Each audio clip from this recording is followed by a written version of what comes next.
First, I want to just compliment everybody for coming out on a Friday night like this. It's pretty impressive. And also, I've heard that you recently, in your recent student elections, had your highest voter turnout in history. So, give yourself a great congratulations, and especially for all those people who went ahead, both voted, but also who ran and got elected. And I know there are at least 3 in this audience, maybe more. Josh, Harrison, and Jessica, if you can all stand up. These are 3 of your new elected students, both the student government and as the student trustees in the and it's great. Great. Okay, great start. But how many of you watched what went on in Egypt in January, February, okay? People your age were out there and drove a lot of that process. But what's happening today now in Egypt? Maybe it's not in the news and you're not following it as much, but the army isn't helping all the change happen as quickly as everybody had expected back in January. So now the young people, especially, are back in the streets again. So change doesn't just come with one quick revolution. You really have to stick with it, and they're doing it. And a lot harder demands maybe than we have in some ways, but in other ways not, because this country is run by the fossil fuel industry, or the vulture capitalists, or the big banks, or you pick that. So the power structure here may be more difficult to overturn than even the folks, what they're dealing with in Egypt.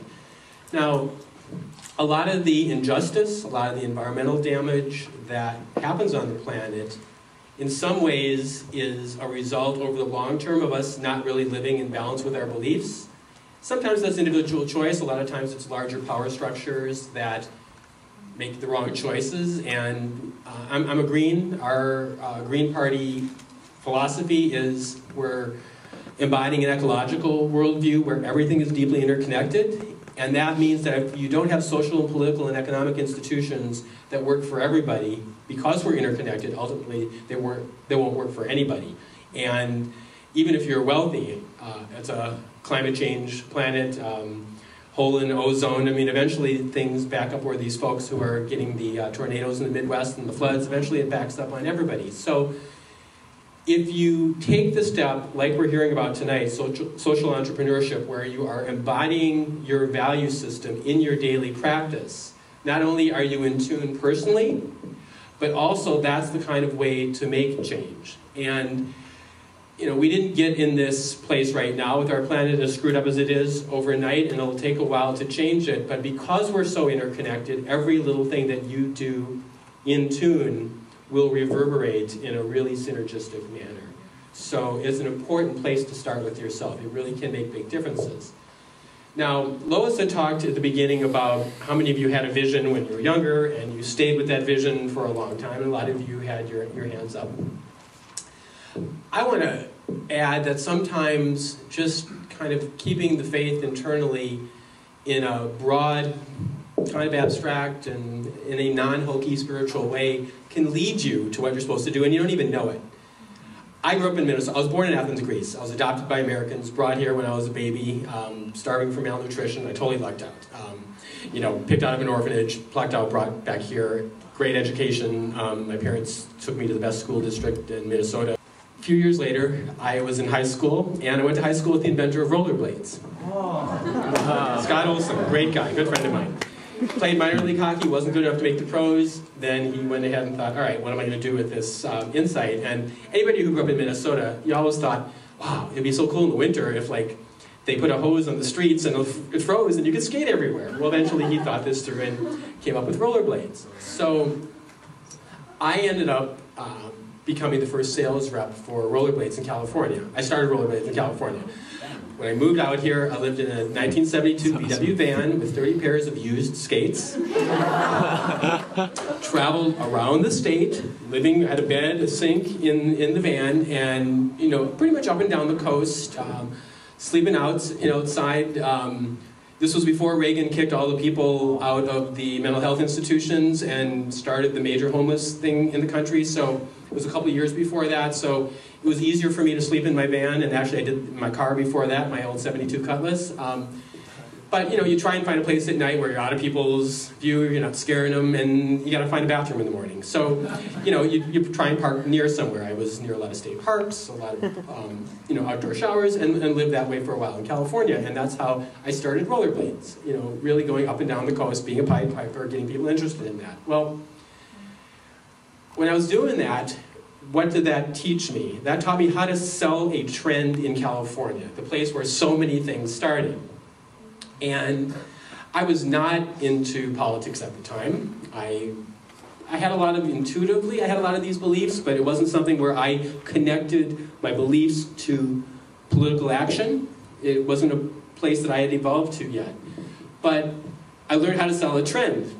A couple years later, I went through a whole bunch of stuff, which we can talk about over burritos later, but eventually I ended up in a place where I helped to start the Green Party in California and nationally. And actually Lois was one of the people that those were my inspirational guides in my first days. So the thing that I learned selling rollerblades, living in my van, taught me how to sell a trend when I got into politics.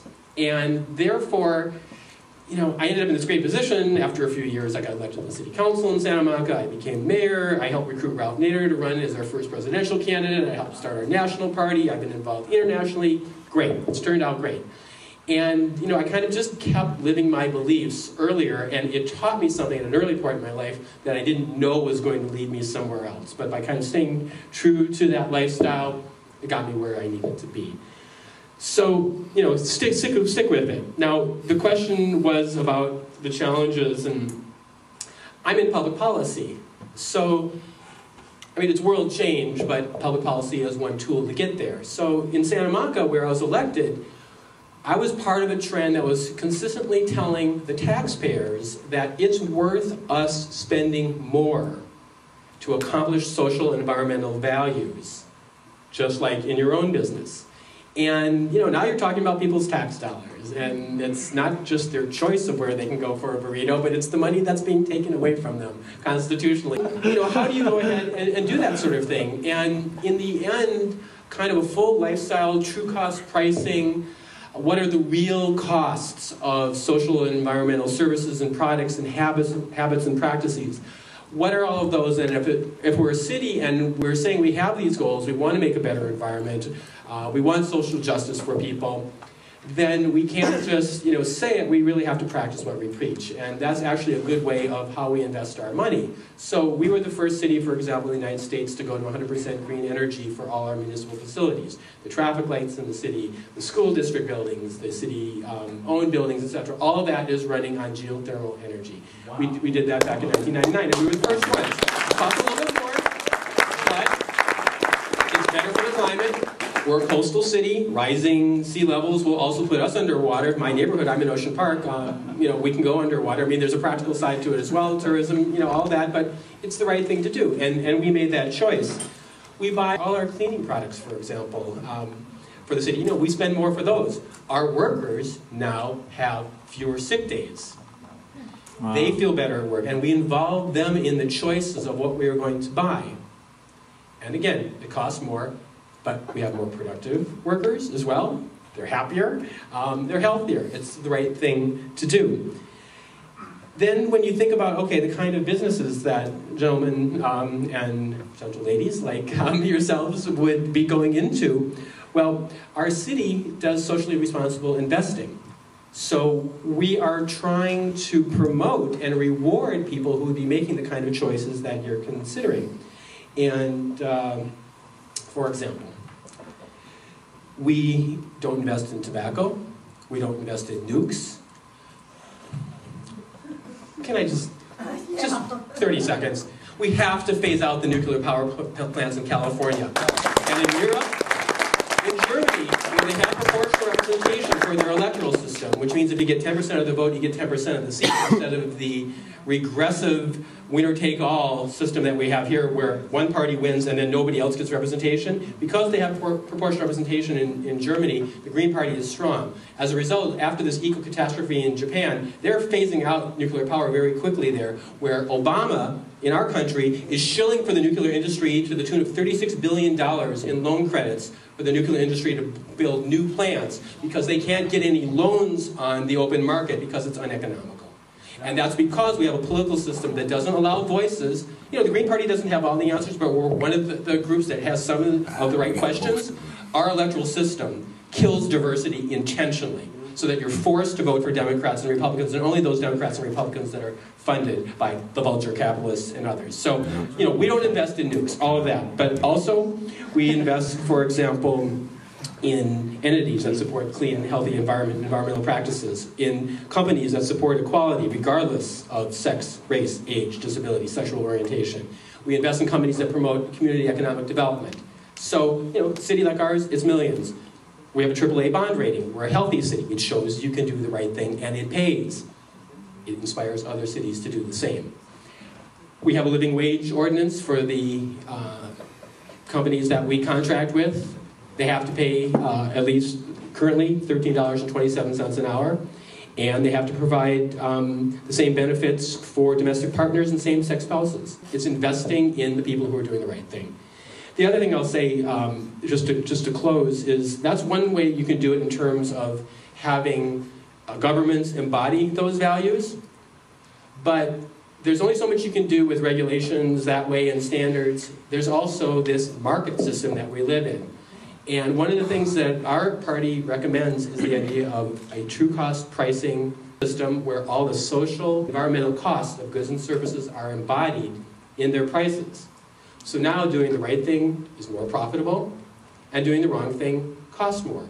Why is it that organic food costs more money when it's better for us, and therefore the pesticide-laden food, which gets us sick, which destroys the topsoil, which makes us sick, you know, not just environmentally, but personally, which raises the healthcare costs so then we can't afford it? Why is that cheaper? And why is big agribusiness able to make the kind of money that it does and squeeze out family farms, which is unsustainable economically for regular people? Well, because they're externalizing the negative environmental costs of their practices onto us, onto our bodies and onto our planet. But if you internalize those externalizations, then all of a sudden the right thing is cheaper and the wrong thing is not. And if you do it in a phased-in manner, you don't put people out of business. You tell them over the next 10 years it's going to be like this. Carbon tax, for example, you price energy to include the carbon content of burning it, which kills the climate at all. And you do that over a period of years so companies can plan for their energy costs. But then the right thing happens. So that's a harder thing. Santa Monica, where we have rent control, and we've kept a progressive community. It was easier to do some of these things. Nationally, you know, we can't get any votes to join Kyoto Protocol or any of these other things. Those are harder to do. But the more people who make the choices like you're talking about here tonight, by embodying your values internally in your everyday practices, you build from that, then you can change governments and you can change the world. Thank you.